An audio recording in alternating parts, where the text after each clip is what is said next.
Thank you all for joining us. I wanted to open the conversation. I was very intrigued. I know you didn't hear the mayor's comments, but she made a comment that in blocking the coal export facility that was slated for Oakland, she doesn't think people should have to choose between their health and, say, their home.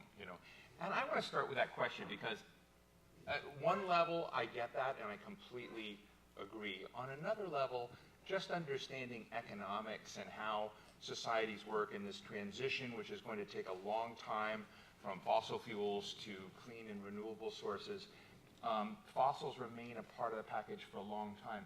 And so all of you are real leaders in trying to create access points for low-income communities. And I guess my very friendly question is why? Why? Because at least right now, fossils are cheaper than the broad array of alternatives.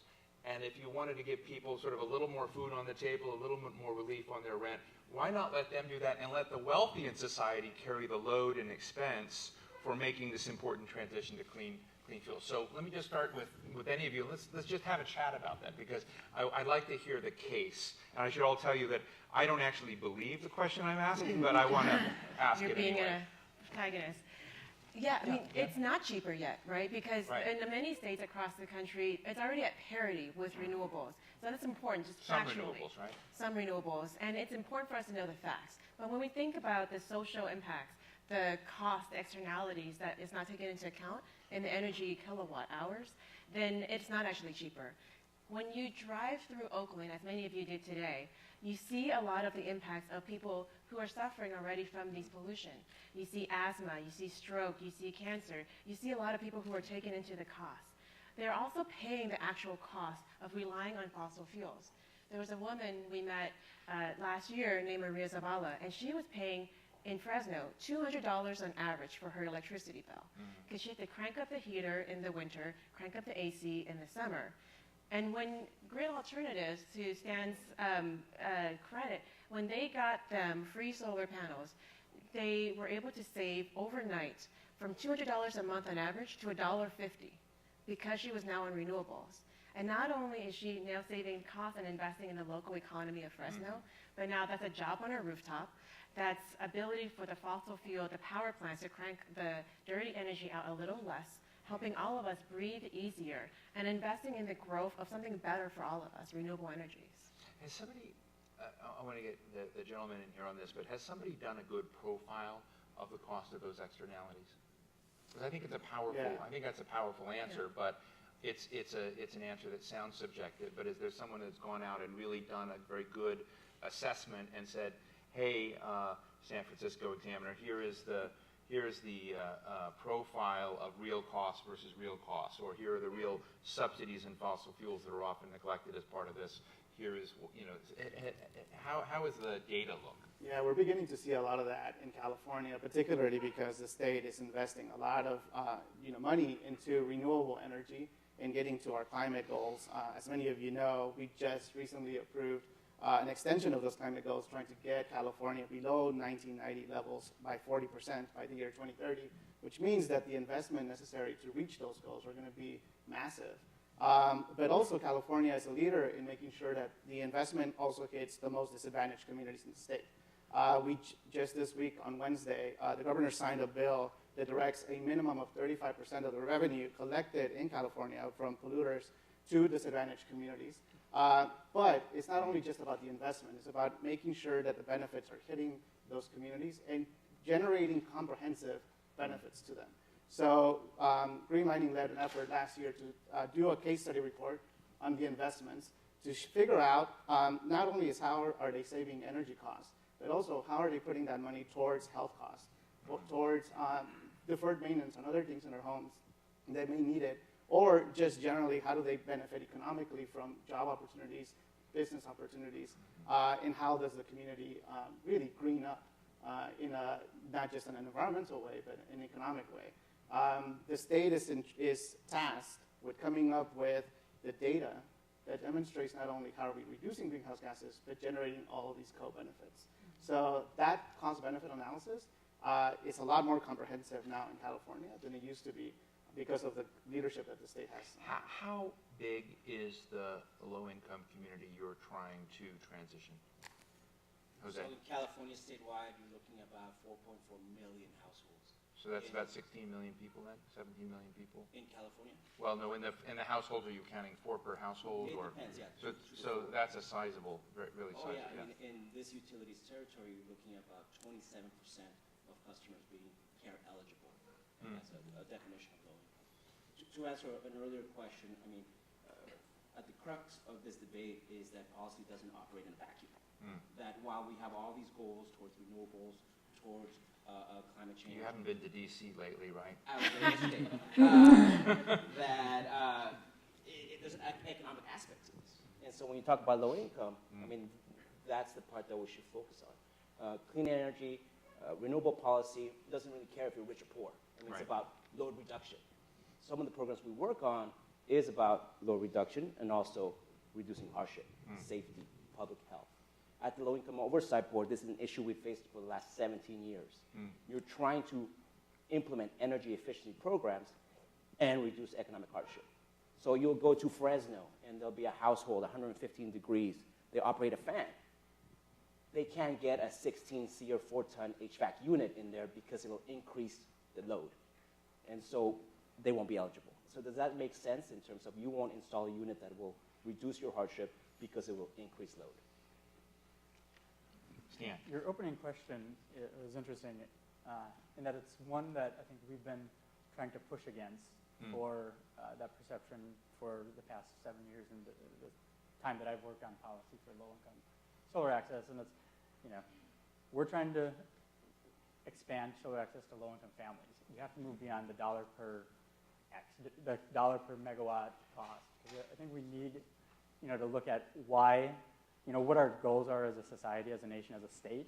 And it's not just, it is in part reducing greenhouse gas, but it's making sure that we're doing it in a way that includes all of the communities, in our state. And they need to be incentivized differently to participate in that clean energy economy. So yes, you could probably use that same dollar to do more solar megawatts in the desert, but that's not, we have other goals as a society to make sure that we're bringing these technologies, jobs, and other things to the communities we serve. I mean, I just, not to interrupt too much, but to say, I think that's a great answer. I think at the same time, it's a natural question, right? So, yeah, absolutely. So we just did, the Atlantic just did this phenomenal forum on, it was called The New Old Age, and we had lots of communities from the United States and San Diego that were looking at elder Americans, and not elder rich Americans, but elder poor Americans that were living essentially on $2 a day, $3 a day. So it's not, so one of the questions is just how do you get people in the business? Because I think the consciousness is important. It's important to tell your grandkids, to build an awareness on this. But how do you get over that sort of hurdle in a way in which those choices aren't as stark? And I agree with everything in me that the mayor is right, but at the same time, I do see, if you want to sort of imagine in 2050 that we're going to be really substantially in a different course on fossils versus renewables, some of these choices need to be confronted. So I just wanted to kind of defend the question. I think from just I just came back from Solar Power International, which was the country's largest I should note, you convention. did the first low-income solar project 12 years ago. I wanted to commend you for that, but the dynamics must be totally different They're totally different. And I just want to note that 7 years ago, when we put in for panel discussions at SPI to talk about low-income solar access, I think my call was returned. This year, we had 3 substantive panel discussions at the country's largest solar power conference to talk about low-income solar access, and the industry recognizing the importance of the industry leading in this conversation, because nationally, I think one study that George Washington University put out in the past couple of weeks said that 49 million households, have household income less than $40,000, and that represents 40% of the national population. If we're going to make this huge transition nationally to a clean energy system, we can't leave out 40% of the households, from that equation. The solar industry has to recognize. You wanted to jump in. I did, because when we talk about the costs that elders and vulnerable communities are already paying, the cost of transportation being, especially in the Bay Area, such a huge cost of their income, 30% sometimes, the housing costs, the energy costs, all of this, and the reliance on fossil fuels without an end in sight is leading us off a cliff. Right. And we haven't even talked about the huge impact of healthcare costs as a result of climate change. You know, when we have particulate matters coming off the diesel trucks in the Port of Oakland, going through West Oakland, the soot goes into the lungs of kids causing asthma, goes into the bloodstream of adults causing heart disease and strokes. And so all of those costs is stuff that we cannot actually we can't actually absorb that. So we have to have it in insight. Part of my frustration in doing policy, and that's policy's been my bread and butter for a decade now, has been the slow progress of penetration into places like Oakland. I grew up here. I grew up here as a young kid, as a refugee kid, working in sweatshops. And when you drove through Oakland today, it's hard to even see a solar panel. And so our frustration led me to create Green for All Solar, where we work together with solar companies to say, how do we begin to not wait for government, but to really begin investing in places like Oakland? And so we coupled with Vote Energy, a company led by two black men, two African-American men. We supported them from an idea in their head to connect them to Accenture and to business management and to development of their company. Last year, they developed over $1 million of projects for HBCUs, for black churches, for city halls, places that otherwise didn't really have the big companies coming to them. And this year, we're developing solar, about $140 million worth of projects to go exactly to the very communities that otherwise have been overlooked for so long. And I would say that really, you know, it's life and death. And it's not just life and death for low-income folks. It's for all of us. In order to achieve the energy transformation that we need to really stay off that cliff, we need mass adoption of these technologies across the board. Everyone really needs to be able to adopt these technologies as quickly as possible. And in terms of a business plan developed around this idea, Tesla's not developing a affordable Tesla because they think it's the right thing to do. Tesla is developing an affordable Tesla because they need market transformation. They need to penetrate markets that they currently don't penetrate because of the high income of their vehicles. So as technology is developing at the quick pace that it is, and knowing the imperative that we all have to stay away from fossil fuels, it's creating a market that is unserved. Right. And folks who develop the type of technology, accessibility and affordability of that technology are really standing to benefit from a market that's really no one is serving at this point. How many of you in the audience, how do I put this, are infrastructure policy junkies? Anyone? Okay, don't be shy. Don't be shy. Well, there are a few. I mean, I want to help, create a safe space for all of us. I am, and I have, and I've been following infrastructure issues for a long time, and I am on record as a big fan of Anthony Fox, who's the Secretary of Transportation, former mayor, who has tried to address the issue of essentially the embedded racism and bigotry in infrastructure choices that society's made. And I know that many of you are not only looking at low-income access to solar, but also communities of color. And so when I'm kind of interested in, I know this sounds provocative, but do you think a state like California or other places in the country, when it comes to its energy infrastructure, that there is an embedded discrimination in it? Or is it passive and that's just trying to ascribe to something inappropriate? Jose? I mean, it's what was the guy said, that the market's blind to lots of things, John Smith. But it's the same thing. I mean, again, the biggest bang for someone's buck is this $10 million home in LA trying to make sure that it installs solar, reduces this. I mean, that's what you go for. Right. I mean, and then a lot of policymakers say, okay, yeah, I mean, low income get the benefit of cleaner air when they do that. But we need to be more intentional in what we do. In California, we have something called net energy metering. Sounds great. You install solar, you roll back your rates, you can, in essence, have zero on your bill, and you get this credit. Right. But who has access to net energy metering? Is it the low-income, fixed-income senior families? No. I mean, it's wealthier people that can afford $6 lattes, et cetera. Yeah. And so how do you fix it? Well, with strong policy is the start. I work at the Greenlining Institute. Greenlining is a made-up word to address the practice of redlining, which is essentially putting the people that live in low-income communities, particularly communities of color, restricting them from being able to access economic opportunity. But now we know that it's not just that.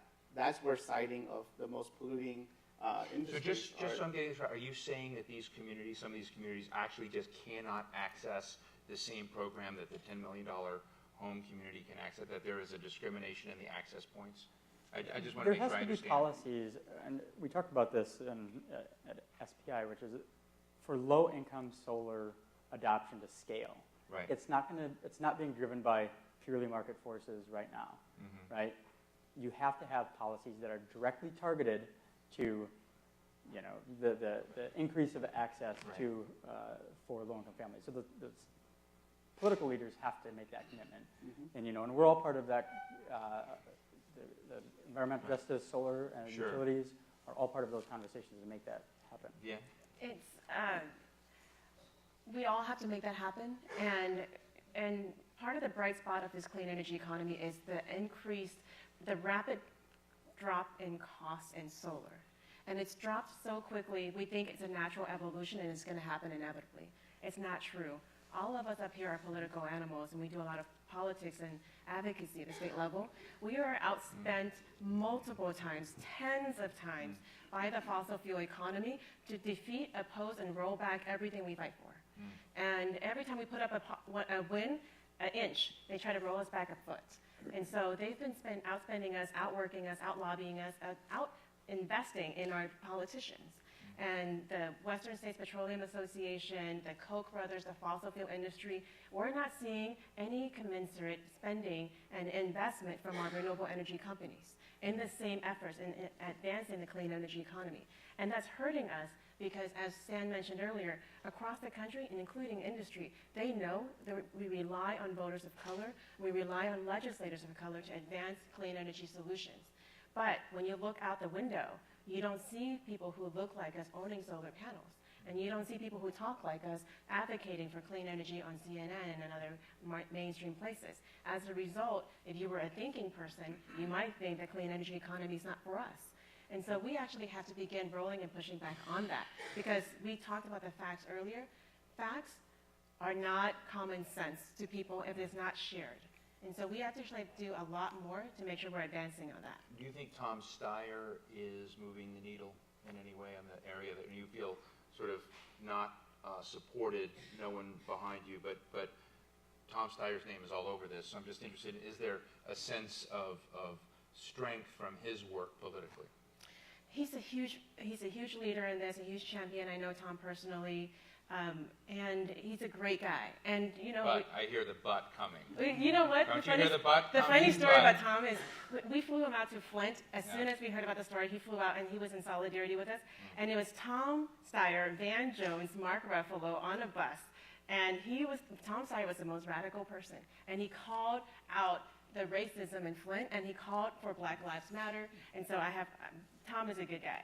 And we have to give more attention to the young people who've been fighting against the Dakota pipelines. We have to call out the leaders who've been fighting at the front lines, the people in the community. Yes, right? Well, I don't want to turn this into a rally, but just to give me, I want to bring in Stan on this as well. But let me ask you a provocative. I read your statement on the Dakota pipeline. If that tribe had decided to go the other direction, and they had a kind of a decision around the notion of what their equities were, how would you have responded to that? We always have to follow this and support the leadership of the people who are really seeing it and seeing the answers. And I always want to make sure that they have the comprehensive options and choices. Oftentimes we're told to choose between Pepsi and Coke, really bad, decisions that are not necessarily healthy for you.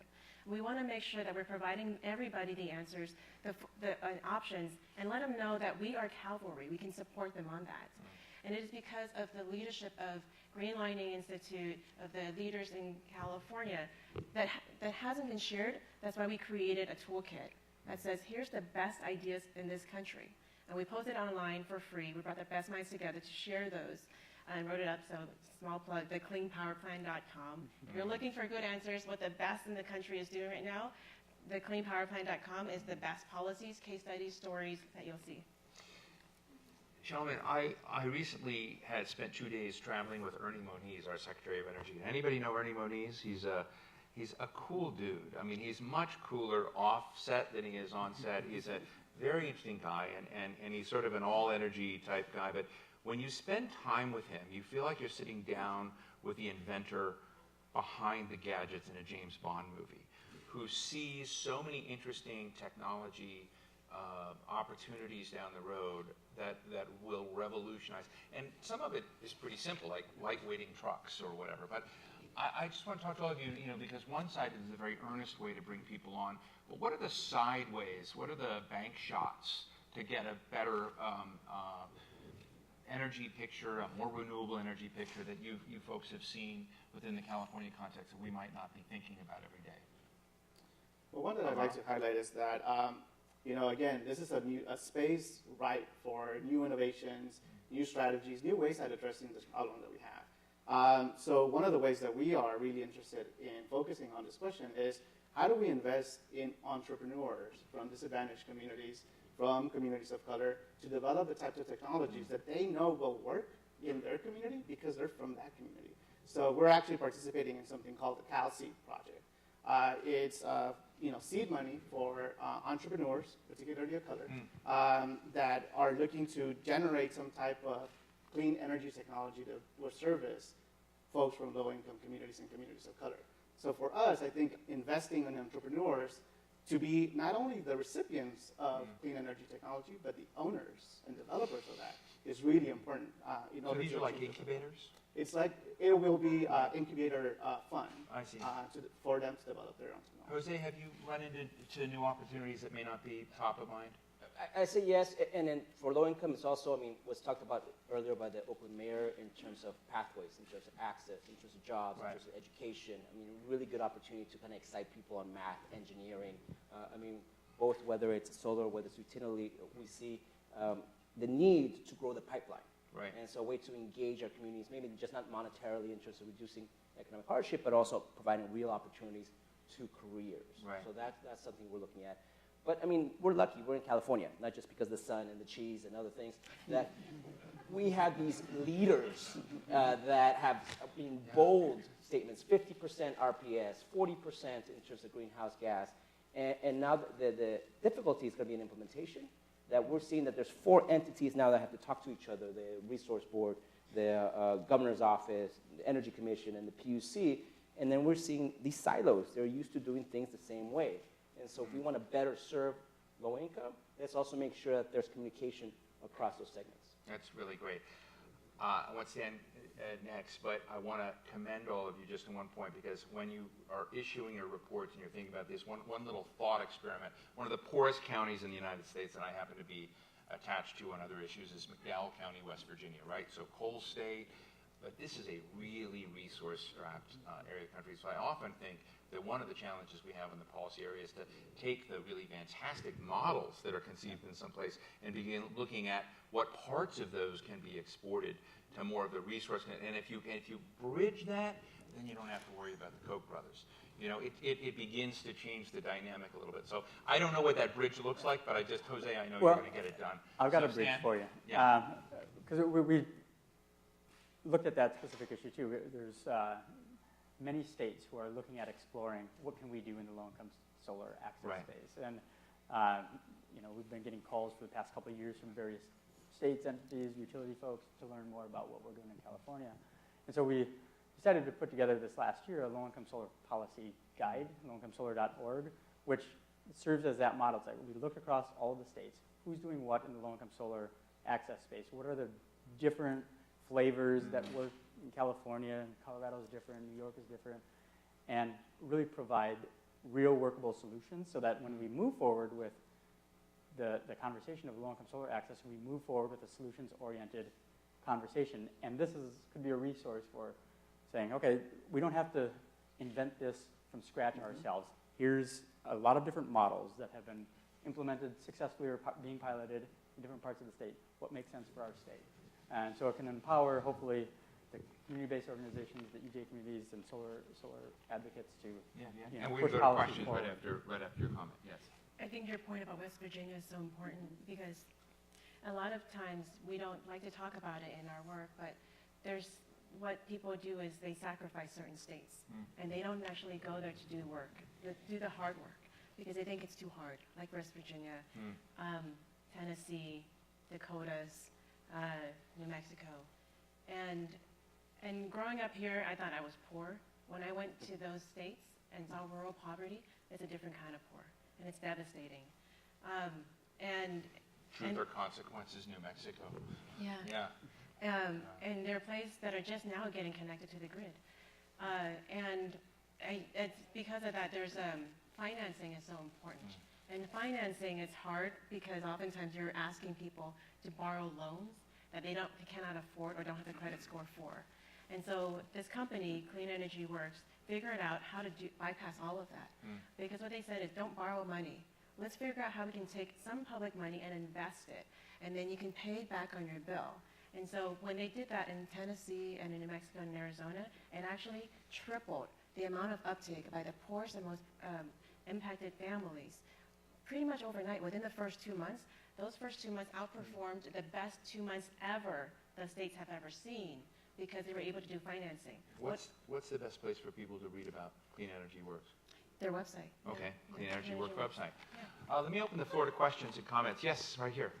And you're our host today here at Mills, so thank you so much. Oh, thank you. Yeah, so big round of applause for you. This is, I love this room, I love these chairs. This is, yeah. My name is Lori Bamberger, and I'm the director of the Public Policy Program here at Mills at the Loki School of Business and Public Policy, where you're sitting today.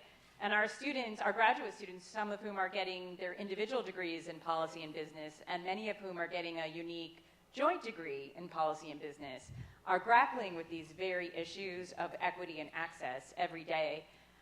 My question, I came to Mills a year ago having worked in a nonprofit targeted to helping low-income families have access to the financing to improve their homes. As you know, many homeowners are actually in this low-income cadre. And my two questions a little bit pivot off of what Vien just mentioned in terms of Clean Energy Works. One is in the Bay Area and in many parts of California, we have a moderate climate.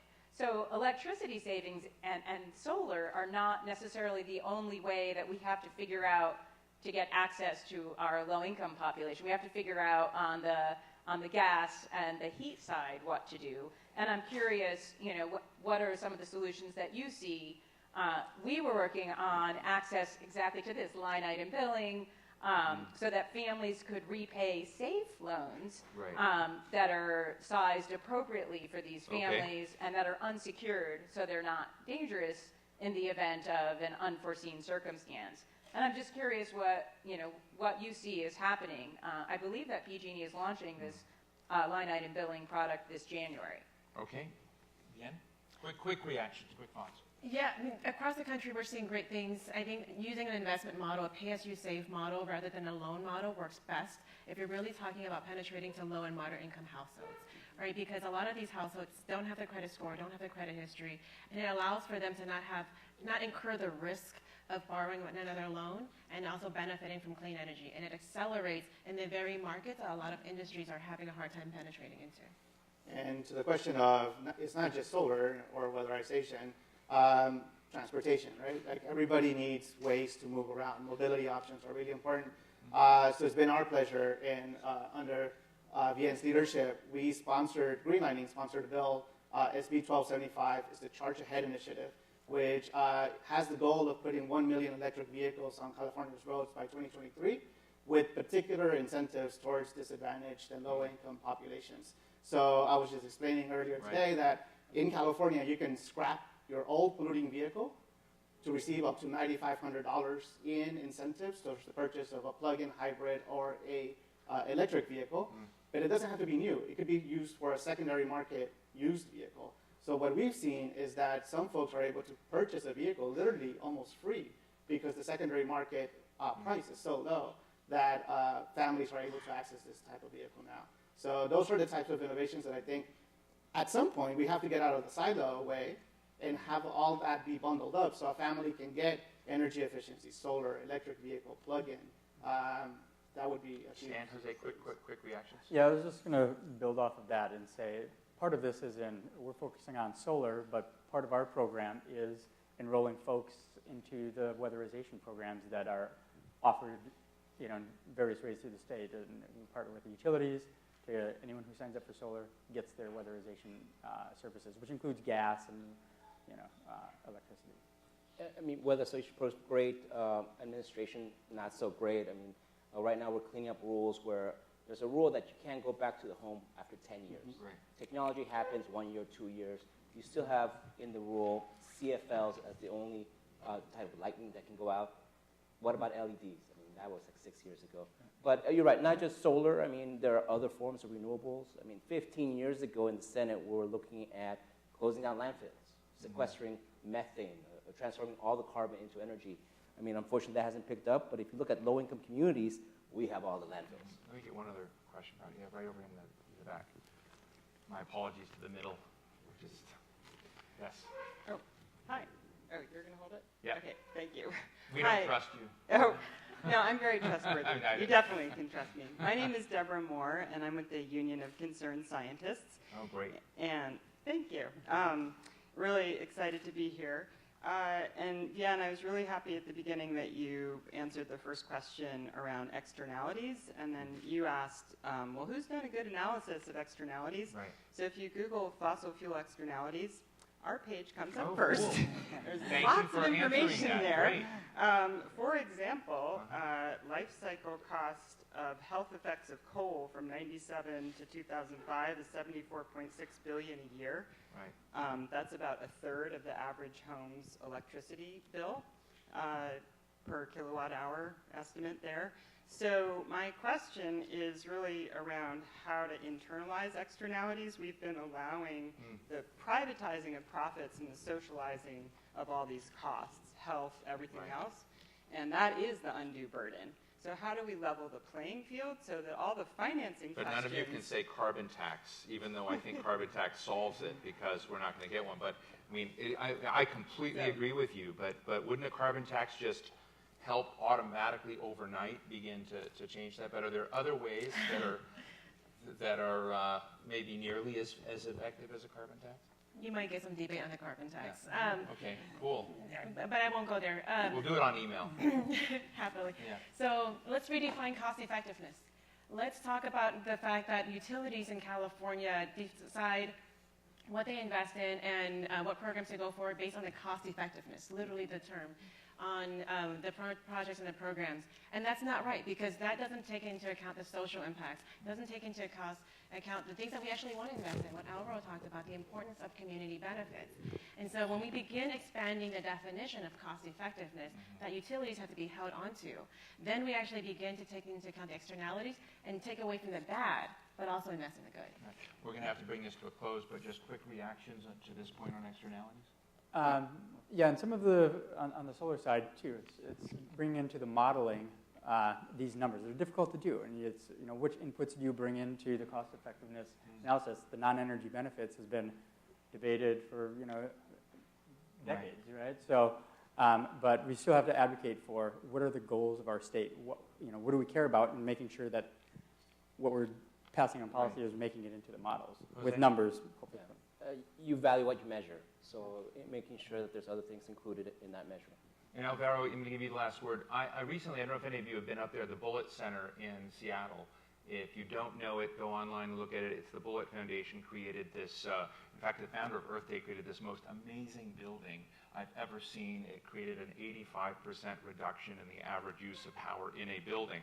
And they have a center there that begins looking at everything from low-income housing to retrofitting old existing buildings and other commercial space.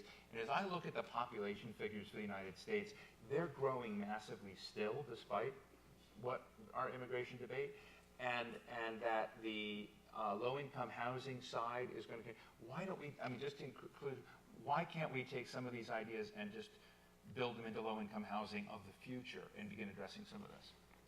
We are going to be doing that. The California Energy Commission has strict standards on development of new buildings and housing, and they're some of the most aggressive in the country because of the leadership that the state has had in terms of getting to the goals that we've set.